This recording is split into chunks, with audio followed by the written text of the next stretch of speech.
What's going on, guys? Welcome back to this channel. We are celebrating 5 years in the grocery business today. We are just very happy to be here. Thank you for following this channel for this long. We've been making videos ever since the store opened, and today we're doing home food-based businesses for anyone looking to start their very first food business for literally probably a couple $100s, maybe more, maybe less, depending how big you want to go. Let's get into this one. Every single business that I mention here has been used in our store. It's been created by, new entrepreneurs, and some of them have done very good. Some of them we carried for a few months and things didn't go so well. Other people have closed up shop completely, and some, I'm telling you, have started from the very start in their home with the proper certification and have made it 5 years later into their own small bakery or cafe. So before we start this video, I do not recommend that anybody start selling food out of their house without the proper licensing, certification, health board inspections. You need to do that research on your own. In Ontario here, we have health and safety regulations that people will get inspected at least once a year if they're selling food. You may need to get a separate kitchen sink, different garbages. It's a whole thing you need to look into. A lot of people sell food illegally. That is a huge risk. I don't recommend in case somebody gets sick. So let's do things with the proper insurances, certifications. I don't recommend anybody starting without that. If you do, that's on you. I'm sure people have made money that way, but it's not worth the risk. So the very first and an industry that is exploding in North America, I would say mainly, is the pet food industry. And not that generic stuff you can get at the big box stores, but the natural food, handmade, artisan pet food that people are creating in their houses and small kitchens. That there's not a million different additives. You can read the ingredients. One of our very first customers started their business by creating pet food that their dog loved, and then started selling it to the neighborhood. Then they got certified their own kitchen. Now 5 years later, I think they are in about 20 to 25 stores across Ontario. So keep that in mind. The pet food industry is, I think, still untapped with small batch makers that can really find an angle in this industry. People are willing to spend vast amounts of money on their pets. Pets are like family members now. They're like children to people. So people do not even shy away at spending a little more for quality food for their pets. For example, I've seen pet food, naturally made snack pet food, that sells between $9 and $12 per piece, and the cost to create these items maybe $2 to $3. So the margins and the markups are huge.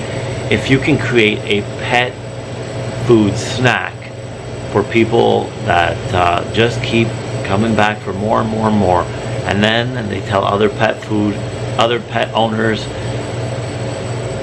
I found a great product, it's locally made, I know exactly what's in it, I don't mind spending a little more for something of quality. If at any point you like this video, I started our own kind of side business. I wouldn't say it's a home food based business, but you could do it. I currently do it out of my store. It's our very own coffee line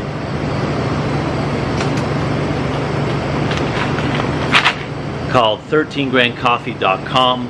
You can find it. If you want to try the coffee that we serve every day in store, you can pick up a bag of this, and it really helps support this channel. If not, please like the video. That helps us grow and get this video to other people just like you who are interested. So really appreciate the support. Anyone who's tried this, thank you. Really proud of this product. So if you want to check that out at 13grandcoffee.com.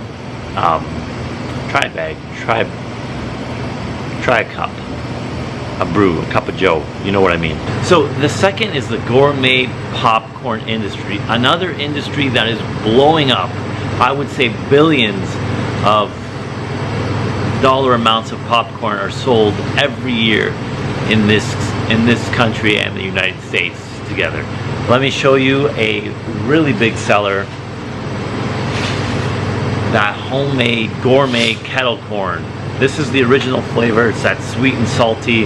This blows up at festivals, at farmers markets, carnivals, hockey games, schools, stores, you name it. This might be the lowest cost to highest margin versatile product that you can start right now, that I'm telling you is still probably untapped in your city. And it doesn't stop there. Then you start increasing and you start doing Oreo flavors, caramel, different chocolate bars. Then you get into the, you know, double sugar with cinnamon. Then the whole other side of the gourmet caramel popcorn. This is an untapped market. I am telling you, if you can figure out a way to create your own kettle corn, this stuff flies off the shelf.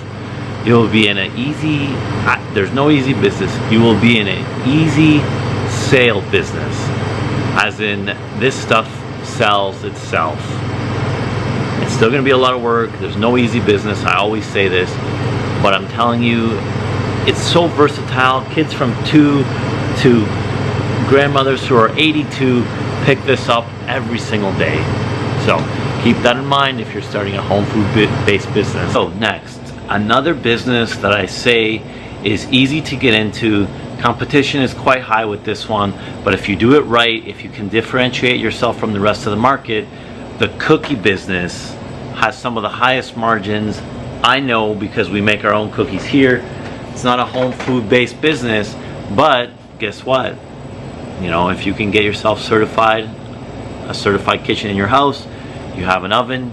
I'm not sure if you need a second one. Check out your cottage laws or whatever they may be called in your area. The cookie business is so versatile now. You go from gigantic cookies to the sandwich style cookies to cookies with, you know, made into sandwiches or brownie based cookies.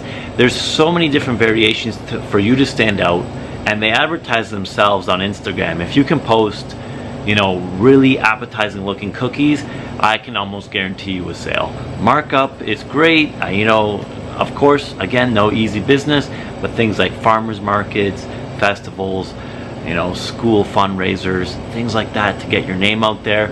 And then you start approaching cafes, small stores to carry an actual good home-based cookie. That's where we started. We started with someone who came in with good cookies, let us sample them, and then you know what we did? We said, you know what? We have to start making our own. You know, the margins are so good if you just make your own that we had to, you know, move on. This person is still doing very, very well. She still makes her cookies. She also delivers cookies. That's another way of looking at it. So yeah, the cookie-based business is probably very saturated, but you need to differentiate. You can't just make chocolate chip cookies and expect them to sell. You really have to find something niche that nobody has done yet in your area. Okay, next, a huge factor in everybody's life now, convenience. And what comes with convenience? Prepped food. Everybody's either stopping at a drive-thru or picking up frozen food. Here's where you come in with your own prepped meals. If you think you're a good cook, you can't start a restaurant because of the investment, the next best thing I would say is to try a meal prep company. We do very well. We do not create our own meals. Some things we do, some sandwiches, some soups, but as for meals, I'm talking, you know, chicken parmesan with pasta, chicken marsala with rice, stir fries, prep stuff like that. We bring in from another person who has their certified kitchen, and we sell it up for a markup of 30%. I think she makes about 30% on her end as well. But I'm telling you, the rotation of this stuff has been selling for 5 years consistently, and it's just people need a quick lunch. They want to microwave something real. That's the difference. It's not a frozen meal. It's a real fresh meal that you've made with real ingredients. There's not a bunch of additives and fillers, and that's what people need, and they want that conveniently. So that's where you come in with the Meal Prep Company. Actually, that is a business in this city called the Meal Prep Company. We're currently trying to work with them to see if we can get their food in our store as well, because it's such a huge business. And then it becomes even a bigger of a business when people start using it for, you know, weight loss or staying in shape because they want healthy food on the go, so they don't get tempted to pick up, you know, McDonald's or Burger King or something like that. The markup can be insanely huge if you get people to start buying, you know, packages of a month worth of food, or, you know, 2 months worth of food at once. So, you know, keep that in mind. If you wanted to start a restaurant, this may be the way in. Then you start wholesaling your food to little stores, farmers markets, things like that. There's a lot of different angles with home-based food businesses. And the last home food business, you really got to have a good knack for this one, is the home-based cake business. So we're talking about all those fancy cakes, you know, a little bit more of a birthday style than this one. This one's nice, it might work, but usually what works is those nice birthday cake, theme cake, you know, Toy Story, soccer, what other ones are we looking at? Boston cream. Boston cream, that's the one I got for my birthday. These are home-based bakers that I've used personally that are certified to, you know, take pre-orders at our store, to use for birthdays, weddings, events. There's always an event that needs cake. This is where you step in with good social media marketing and really make those cakes pop. This one is a bit more of a intricate talent that you may need to really get these cakes looking Instagram worthy, but I think the markup will be worth your time. You're paying yourself for the labor. Don't forget that. In any of these businesses, don't forget the labor. You know, if a cookie costs you 50 cents to make and you're charging $1, but it takes you an hour to make, you know, 20 cookies, there's really not a lot of money for your sweat equity. So the markup has to be right for you and right for the customer. This has to be worth it for you. Not just, you know, you want your stuff out there because you're so proud of it, you give it away for free. But we really want to make this worth it so you can take it to the next level. So as you see behind me is a shelf full of jams, jellies, and preserves.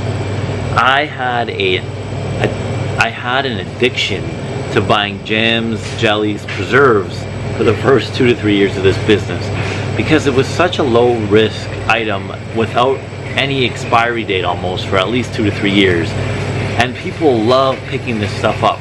Now mind you, they don't go through it as often as cookies or cakes or anything like that. So if people buy a jam from you, you may not see them for another month. However, people really started to appreciate a natural jam without added sugar, fillers, preservatives, that you can really read the ingredients. If I want blueberry jam, I'm not trying to see, you know, 10,000 ingredients on the back. So the jam and jelly business that you can do from home isn't too strenuous. You can pair up with a grocery store that can give you, you know, the secondhand fruit that you need to create these jams much at a lower cost. And to give you an example, a jar like this now retails for $8. So you put in, you know, all your labor, the jar cost, the lid, the label, and what goes in it. I think you have at least a 60 to 70% margin on each jar. Now the next step would be to getting into wholesaling your jams out to all your local stores. That's another step of the business that you're going to have to see what license and regulations you're going to need for that. So then the next step, and this is a whole nother video, is how to get your products out there, how to get your products on shelves, how to talk to owners so they're interested in getting the product onto their shelves and for sale. Well, there's a number of different ways, but the one way I can tell you in this video is go in person, let the owner or manager try the product for themselves, give them a quick write-up on what you do and the pricing, leave your email and number, and that's probably the best way to do it. Oftentimes this has happened to us. People will come with a product, I'll try it, I'll say bring it in, let's try it on consignment, and some of them work and some of them don't. So that's a whole nother video, and you know, it could be something that you get into with your home food-based business or your home-based food business. So I'm going to end this one here, guys. I hope you start or found some value on this home-based food businesses. These are things that I think anyone can start with the right passion and a little bit of money. And that's why I recommended these 6. I think these ones will be, you know, something that isn't too saturated, doesn't cost a lot of money, and can really work for you. Have a good night.